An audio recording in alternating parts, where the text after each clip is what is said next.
Welcome. It is no accident that you have found your way to the Release the Genie podcast. What would you do with 3 wishes? And what if you discovered that you are, in fact, that very genie that could grant them? Well, join us now as we discover who our next genie is as we listen in and learn the stories of triumph, inspiration, and passion with some very special guests. And now, without further delay, your host of the Release the Genie podcast, Mr. Paul Rogers.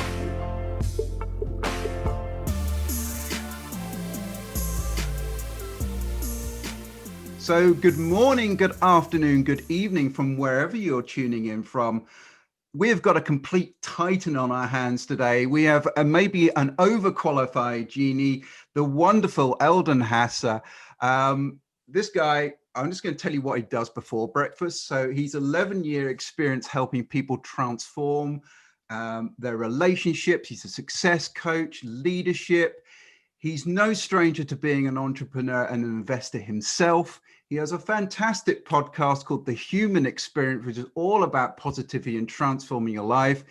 He's a speaker. When I've been to these, some meditations on law of attraction, they are phenomenal. And after breakfast, he's a summit organizer as well. So welcome to the show, Eldin Hasa. How are you doing? Wow, thank you so much for such a wonderful introduction, Paul. It's an absolute honor to be with you on your show, Release the Genie. We've known each other for a while, and we actually met through LinkedIn, and we just clicked. We had the human experience, we just bonded heart to heart, and it was a wonderful journey since beginning of the year. You are in Canada, I'm in London, UK, but you are originally from United Kingdom. So there was sort of, connection there already. So we had so many things to talk about. I think first time we met on video as friends, we were chatting for like 2 hours and it felt like 5 minutes, right? So yeah, it was incredible. It's just every time I talk to you, I always come away feeling, like I could take on the world. So I know from your post on LinkedIn that they are phenomenal. And if no one else has reached out to say thank you, I thank you on behalf of everyone there. Thank you so much. Thank you. I'm so humbled and I'm so grateful for all your kind words and to have you in my life as a friend and colleague. This is lovely. We have a bromance going here. So tell us a little bit more about yourself. I sort of set the scene. So is there anything else you can sort of dive into us for? Yes. So Paul has wonderfully explained the kind of things that I do. And the things that I currently do for the last 11 years is my passion. But originally I started in finance, specifically property, real estate finance. And then I have actually a degree in psychology. So I always knew that I'm going to be pulled back into that industry one way or the other. And actually, one of my friends who is a property developer, about 11, 12 years ago, he had the problem with his daughter, who was like 15-year-old at that time. And he said, Eldin, I need help. She has been admitted into psychiatric hospital. She tried to kill herself several times in the last 3 months. And now she's on like a 24-hour watch. But in the last 4 weeks, she's been better. So she's been released to come home for the weekend. So we go pick her up, bring her home in South London, United Kingdom, for a meal. She has a sleepover. And then I'd like to invite you, if you would like to come as a guest to our house and just, have a chat with her and sort of see if you can perhaps help her. So I said, yeah, no problem, So I went to see them. In fact, I took my son with me. He was 9.5, 10 at that time. And yeah, just like sort of casual. We had a family meal, and afterwards I said to them, his daughter, I said, would you like to have a chat with me in private? Is there a bedroom we can go to? And she was so excited. Yeah, I would like to. So about 45 minutes later, I did a little magic, and she actually came out of the room. And for the very first time in her life, she hugged and kissed her parents and her siblings. And sort of about 2-3 weeks later, she was released from the hospital and never had to take medication ever in her life. And she's one of the thousands of people I have helped and worked with who tried to commit suicide. And now this girl, she is actually an advocate for mental health in young people in United Kingdom. She has met the Queen of England twice. She's been in House of Parliament, has spoken on news, on BBC News, about the topic about mental health and the impact that it has on young generation, especially in the United Kingdom. So I'm very happy and proud. And positive side of what she does today is also she's a mother. She just had a baby like 4 months old. She got married last year. I met her husband. He's a wonderful human being. Luke, his name is Luke Scott. And yeah, so they're very happy. I get invited to weddings, to birthday parties, all of these sort of success stories of people, how their life has changed and now they are where they are today and, you know, sort of thriving. Do you know what that is such a beautiful story. You can well see why we talk for 2 hours and it just flies by like minutes, because that is so inspiring. So thank you very much for sharing that. I'm going to ask you and take you back now to your aha moment, the moment when you released your Genie. Well, I've released my Genie actually several times in my life. And the first time was probably 25, 26 years ago, when I have actually met my first mentor called Dennis Reeve, who coincidentally has a same hairstyle as you, Paul Rogers. And he's from like Northwest London. And when I met him, he had spent about 15 years living in India and working with monks, gurus, and sages, living in the mountains, in the caves. And he has learned these ancient traditions. So he began to teach me meditation and all the ancient philosophies and how, you know, I can transform my life, especially through meditation. First, I remember first time he asked me to meditate, he said, we need to sit in silence for 4 hours. And then there was like the first week experience, 4 hours of meditation a day. And then the first weekend of sitting with Dennis Reeve was 8 hours on a Saturday and 8 hours on a Sunday. No food, no bathroom, just in, you know, chanting and meditating. And that was like a profound experience where my life changed completely, like literally from having a job to having a six-figure business in 12 months and, you know, succeeding in every area, relationships and everything. But I was young. So why I say several times is that because what I did, like a lot of people still do, is once we achieve certain amount of success, achieve some objectives, we stop doing the positive daily rituals. We stop doing the basics. We stop looking at our mindset, our emotional state, maybe health and fitness, the way we communicate, and things begin to go downhill, which they did for me as well. So I was, you know, as a young guy making so much money, I was partying, drinking loads, taking drugs.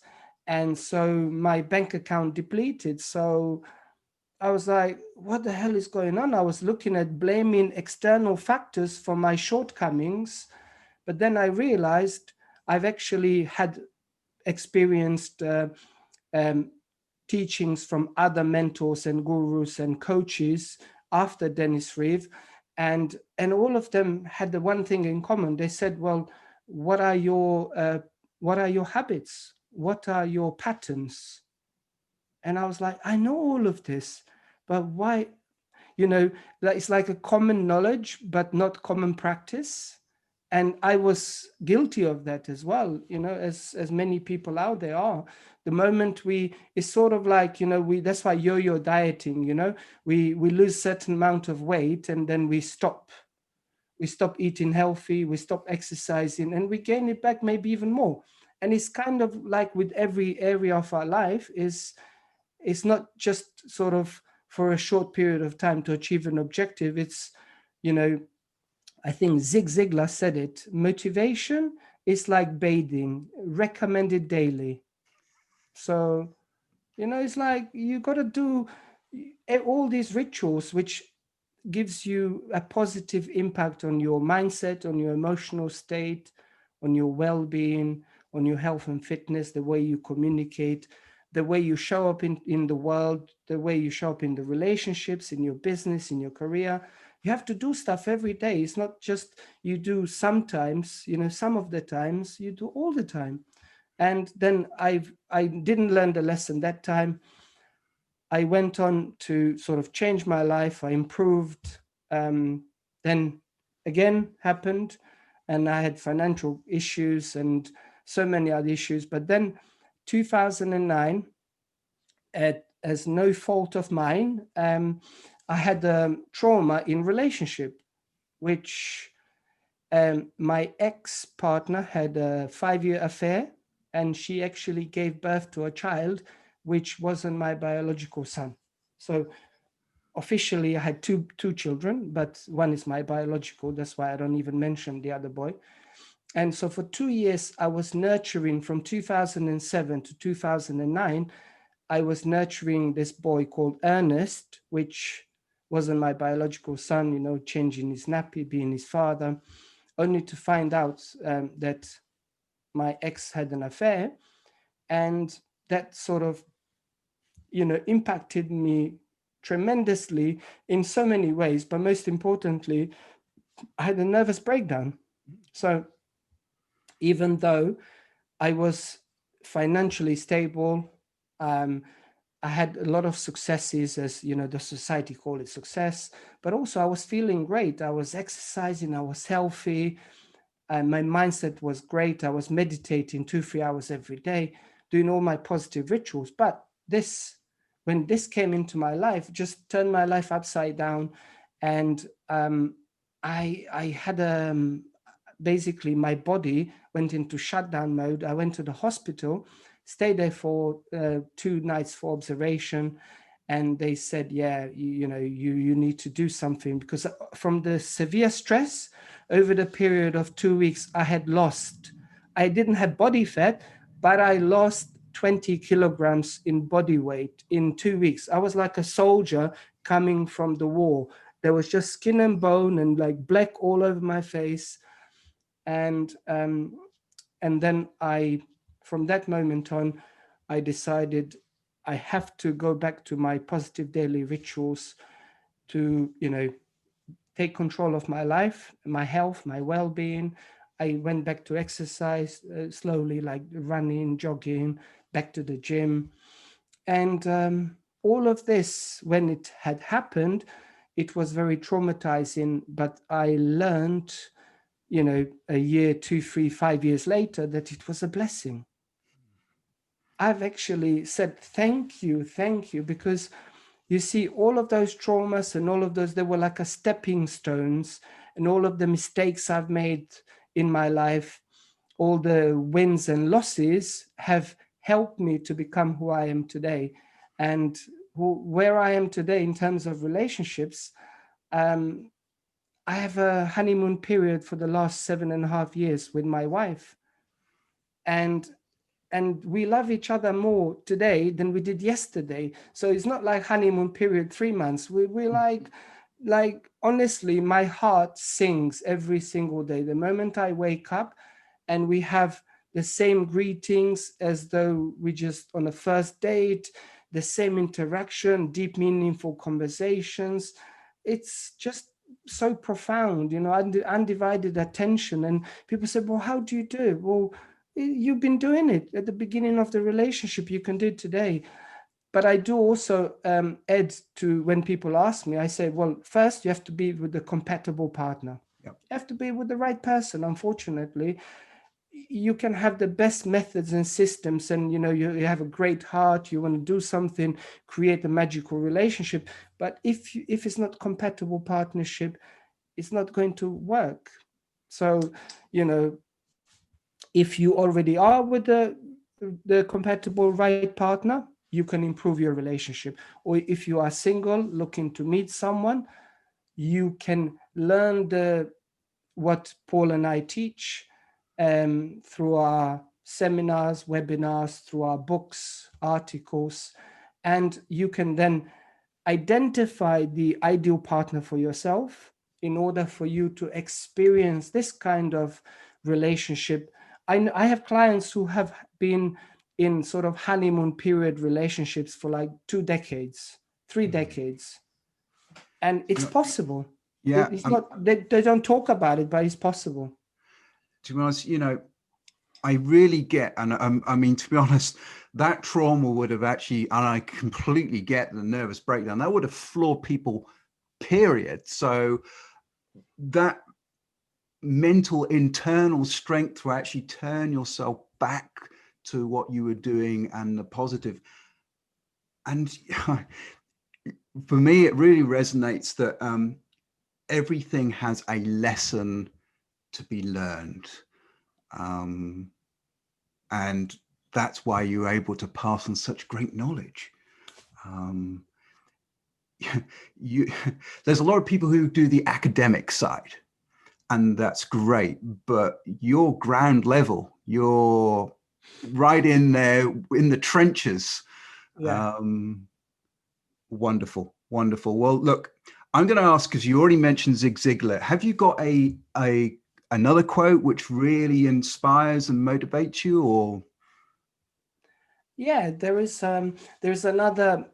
I've been fortunate to attend one of his live events years ago, Dr. Wayne Dyer, and there are several of his, but I would say one of my favorites of his, may he rest in peace, is "You will see it when you believe it." And this is something for your audience, Paul, to think about, to ponder, because it's not natural. What we normally do is we are looking for evidence before we believe in something, whether it's we want to create a business, write a book, improve our relationships, improve our health and fitness, even just basic, It's like, before I believe that this method of improving my health and fitness will work, I need to see results. But unfortunately, you need to program your mindset and your emotional state to believe that it's possible in order for you to take action. And then you're going to have some results. You probably do this as well, but I teach my clients, there is like a success cycle. And the way it is, when we feel down, depressed, lack of self-esteem, self-love, we're like, no will for living, right? It's like, I don't want to get out of bed. But all it takes is the small amount of belief in the potential that we can change our circumstances. Once we have that small amount of belief in the potential possibility, then we take small amount of action, and then we get small amount of results. And then the cycle continues. As we got some results, our belief intensifies, and then we believe there is a potential to even go another level, and then so on and so forth. But what often people do is, as soon as they see that cycle producing some fruits, right, they're like, okay, it's fine now. I lost 5 pounds.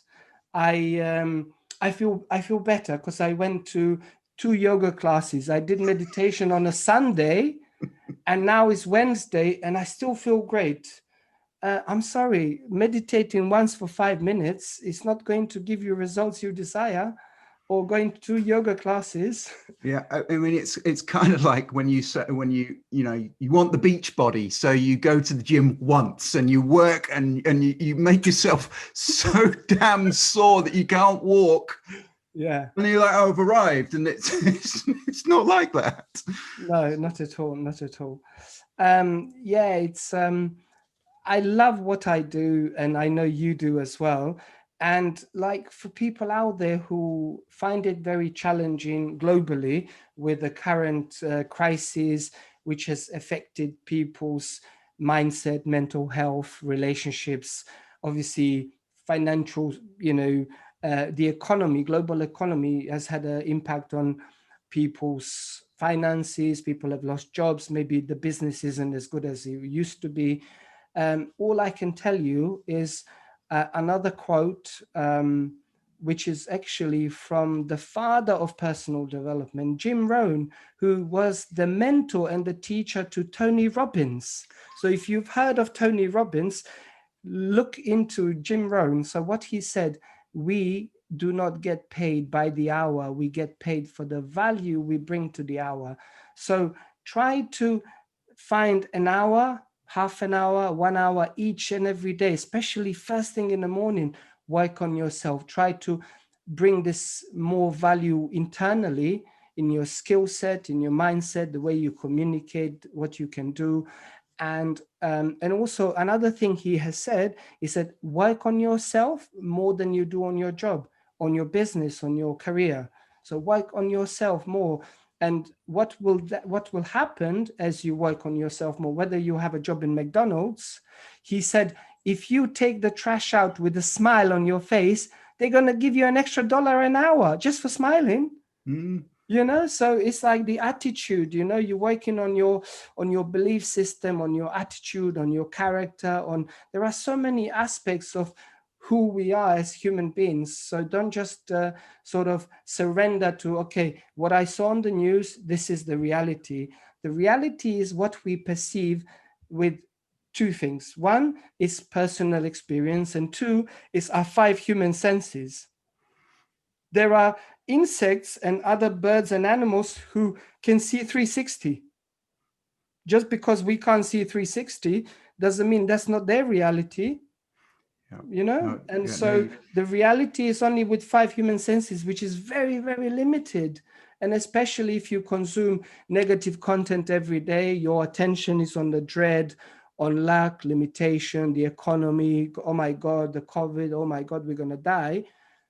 You ask yourself, okay, so these are the real things, right? What can I do? What can I do myself? What can I do? Yeah. Is there something I can do which will get me from where I am today to where I want to be in whatever aspect of your life? And I wake up at 4:00 every single morning. For those of you who think I just, talk the talk, I wake up at 4:00 every morning and I do my rituals. And I don't start the work until 7:30. So sometimes it's between 2 to 4 hours of rituals before my work. And that is doing the work on yourself. Absolutely. And I'm very much a sort of a believer in that, because you can only pour from a full cup, and if your cup is not full because you're not putting in the work, you can't help other people. Absolutely. Yeah. Absolutely. Because you are also a big believer in evaluating, not judging. There's a big difference. Contemplating, evaluating, writing things down, analyzing, maybe writing a journal, writing like a gratitude list.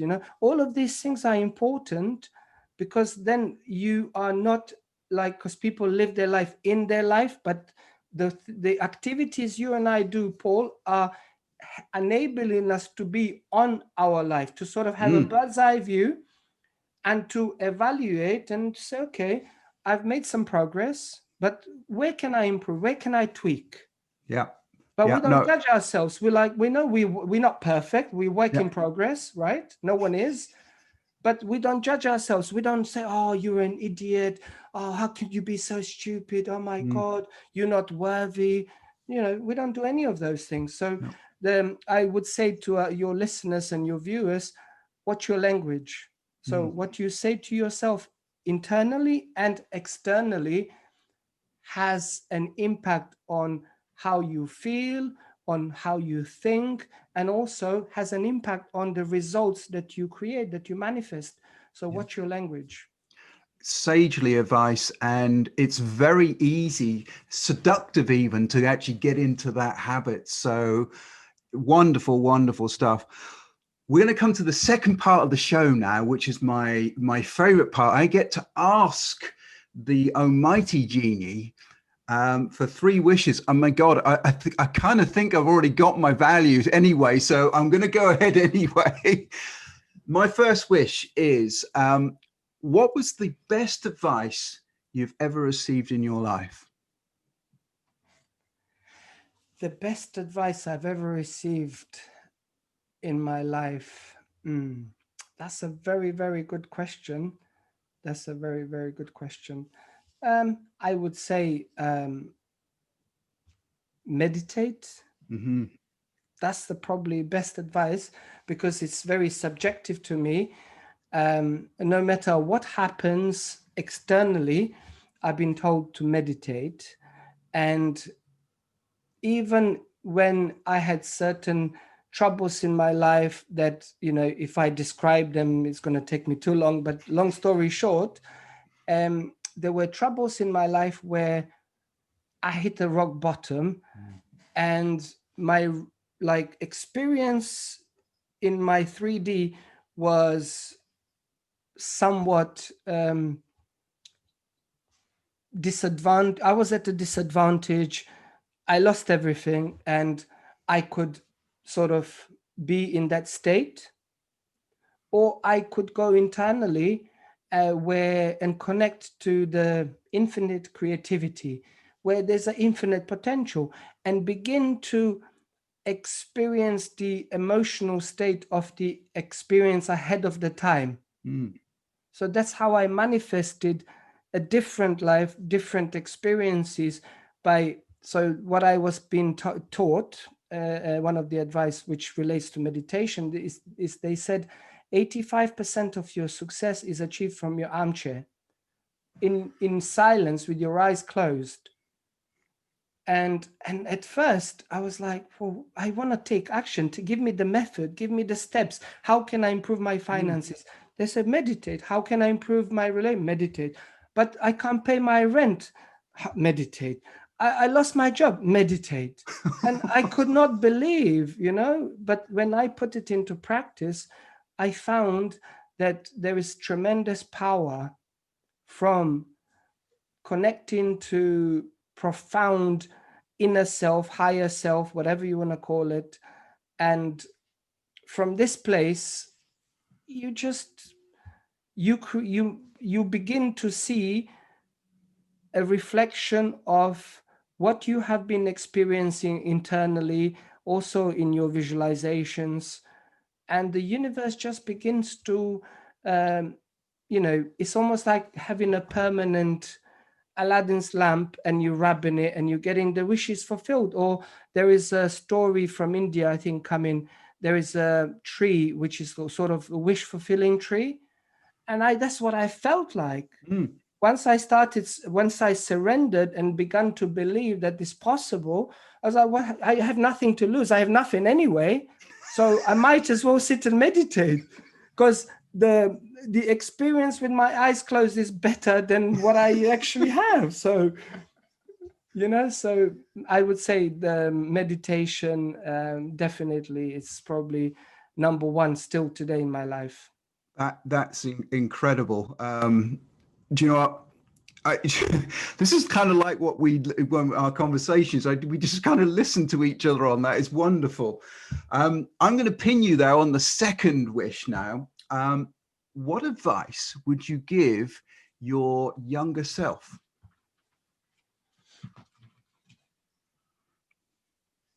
What advice would I give my younger self? Yes, this is a beautiful question. So when I was younger, I was focusing on material objects and on the success as what the society calls success, achievements, accolades, money, objects, material objects. And that was my focus. And especially at the beginning of my career, some of the things used to elude me, and I was like, why can't I? I'm working twice as hard. And one of the advice I would give to my younger self is that do not focus on the money, focus on what you can do as a value that you can give to humanity, to society, as a service, as a product. And then money is like a byproduct. So my primary focus should be the contribution, positive contribution, to be of service first to people, to my community, to humanity, to global family, as we have currently, like LinkedIn family. We all from all around the world. I know when people attend your events, they are from, many countries in the world. Same with my events. So it's truly global community. So that's the advice I would give to my younger self, and to anyone listening and watching, is that we will experience lack of money, lack of success, if we focus only on money and success. But once we focus on how can I be of service, how can I add value, this is when money begins to come in abundance, and you are sort of in awe and surprised every day how it's coming effortlessly, because that's not you. You're not even focused at all. I'm not saying don't want money, don't look for money. I'm saying that shouldn't be your primary focus. Yep. Great advice, and I know from attending your law of attraction webinars, that's exactly what you talk about there. So number 3, and we may have touched on this already. Could you share one personal habit that attributes to your success? One of the personal habits. Well, I have so many, but I can, for the benefit that the audience can pick up and they can pick and choose which one resonates with them. The way I start my positive daily rituals, first thing in the morning, I get out of bed and I sit, because if I remain, if I'm lying down, the brain associates lying down with sleeping, and highly likely I'm going to fall asleep. So sit down, maybe edge of the bed, feet on the ground, or sit in the chair. Leave the bed, leave the bedroom. So I meditate anywhere from half an hour to 2 hours, depending how much time I have. And while I'm still in a meditative state, I do visualization of my perfect, compelling life, my future. But I begin by perfect day. Of that day, I envisage the perfect outcome of that day. And not only vision, I also have emotional experience. I feel in my body that outcome already has manifested in the present moment while I'm sitting there with my eyes closed, and also the rest of the life, the 3 months from now, a year from now. And then after that, I do gratitude journaling. So I write several things I am grateful for. Also not just scribbling, but really connecting in my body and feeling the emotion of what I'm grateful for. Could be grateful for my health, my family, my whatever it is. So, and next thing I do is I do some journaling. I do some contemplating, some journaling. And while I'm doing that, I'm listening to some sort of meditative music in the background. And then after that, I would consume some positive content. I would either read a book, personal development or spirituality book or philosophy book, and I would take notes, or I would listen to a podcast, watch a video podcast, or maybe some research podcast video that I'm interested in, also take notes. And I would have a little stretch, like yoga sort of type workout in the morning, but that's not my main workout. That's just like to get a blood flowing. And then I would have lunchtime every day. I break the day in 2. I go lunchtime for like a very hard workout at the gym, and sometimes like cycling around empty streets of London. Well, now they're getting busier. So I have several, and I I do a couple of those before I sleep as well. Definitely meditation, and I might do some visualization and some gratitude in my head, not writing down. And another one which I often do, which people could take this home for them, is if they like affirmations, if they like to help themselves with visualizing their compelling future, take the phone, go to voice notes and record yourself speaking these affirmations. Even maybe you write down everything on your computer, you print it out, and then you speak what this perfect life looks like as an audio. And instead of listening to music, which music is great, but instead of just listening to music to sort of distract yourself, listen to this audio a few times a day. In the morning, like anytime you need like pick me up, you don't feel so good, listen to this audio. It's a And power life script, isn't it? Really, so listen to that, your compelling life, compelling future audio. And and then just try, see what works for you. Not every ritual is not like template, but one thing I can say, that success leaves clues. So any of the most successful people in the world, including Oprah Winfrey, Tony Robbins, the CEO of Apple, and all the other top billionaires and CEOs, they all wake up at dawn between 4:30 and 6 a.m. and they practice positive daily rituals, and they're all avid readers. So try it out, see what happens. You will definitely have some benefits, but give it some time. No, I mean, to be honest, a plethora of information there. So I think I've got really good value for my wishes today. So amazing. And there is so many takeaways there. That's wonderful. Thank you so much. What's cooking in your kitchen at the moment? What are you up to? You've got new things on the go? Yes. So I'm writing my second book, and also I'm working on my online course, which a lot of clients have requested that they would like to have access to, like online courses. So I've got actually few online courses that I'm working on about mindset, law of attraction, relationships, also public speaking. So a lot of people, like, number one fear is public speaking globally. So how to overcome the fear, how to improve, especially now, like through Zoom, webinars, videos, how to, just pick up the camera and speak for 3 hours. I mean, I've taught myself to attend my own live events and speak for 3 days without notes, and teach, do workshops and give tremendous value without any notes. But that comes with practice. So these are the kind of things I'm doing, and I am talking to few companies who are saying they are able to organize live events with live audience. Oh, wow. So one next year in France, and I'm also talking to my partners in India to perhaps do some workshops and seminars live on stage in India in front of like few thousand people. Wow. So that's also cooking in the background, because it's a different experience when you're in the room with another human being, right? It's like, different interaction. You feel the energy, and you feed off of each other's energy.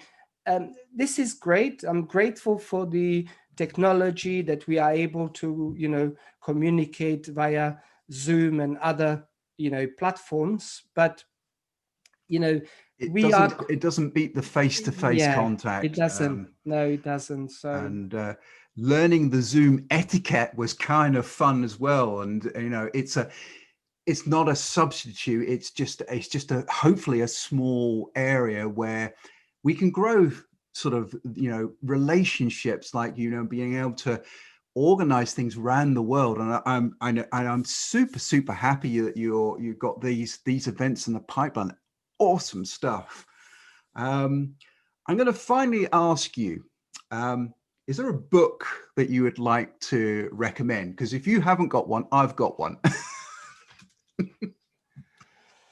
Well, you know, when people ask me a question, what's the most important book that changed your life? Well, it's the one I've written.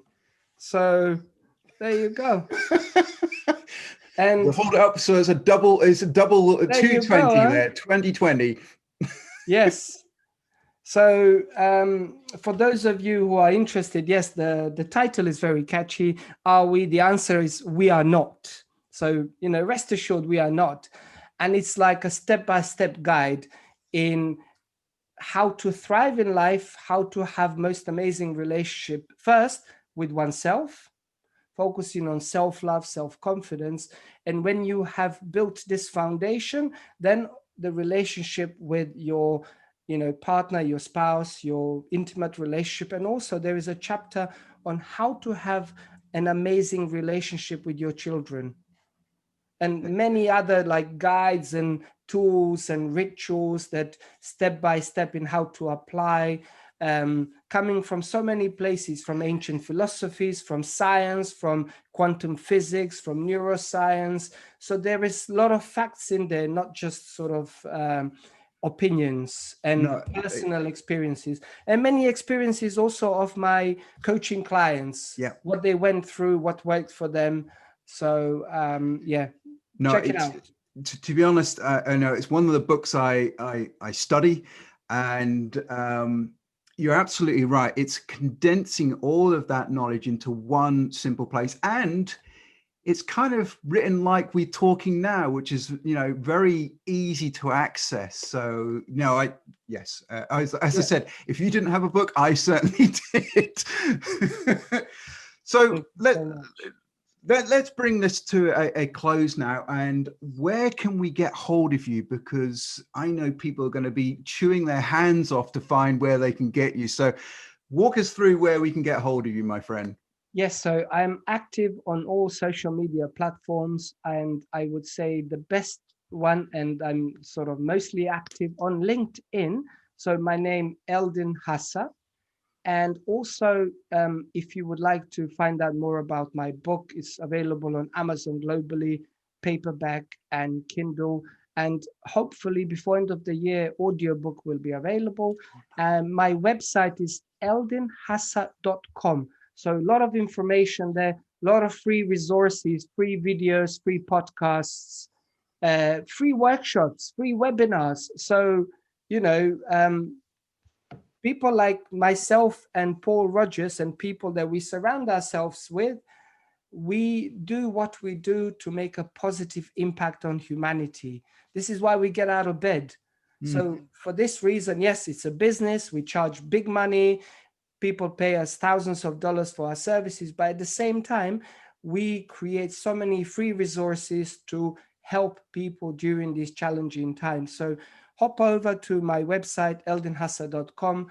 You know, you can download books, you can listen to podcasts, have access to free training, free paid workshops available for free, you know, so a lot of useful information there. Yeah, I mean, I'm going to just sum up a couple of takeaways which I pulled from what you're saying. You don't just talk the talk, you walk the walk, because you are over delivering on value. And I know that that's something very close to your heart, of being not just deliver, but always go that step beyond. It's quite obvious that you actually do that internal work. You wouldn't be able to be that person, have the energy which is flowing through the screen, if you didn't actually do that yourself. So as I said, when I said at the beginning of the show, a Titan, and now you can understand why I said that. Eldin, thank you very much for taking some time out of your busy schedule. There's some very exciting things on the horizon, and I can't wait to see your name up on the Oprah show and everything else. That's where I'm seeing you going. So thank you once again. And for everyone watching, You've hopefully been inspired and hope in equal measure. Go forward now, take Eldin's advice and release your genie. Thank you and bye-bye for now. Thank you so much, Paul. It was an absolute honor to be with you on Release the Genie. Thank you.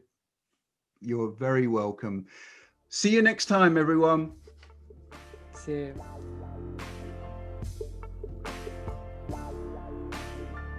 Well, that's a wrap. You have been listening to yet another episode of the Release the Genie podcast with host Paul Rogers. Be sure to follow Paul on the LinkedIn platform and learn more of Paul's resources at www.takeactionacademy.ca. And until next time, as always, be mindful and be sure to release your genie. Thanks for listening.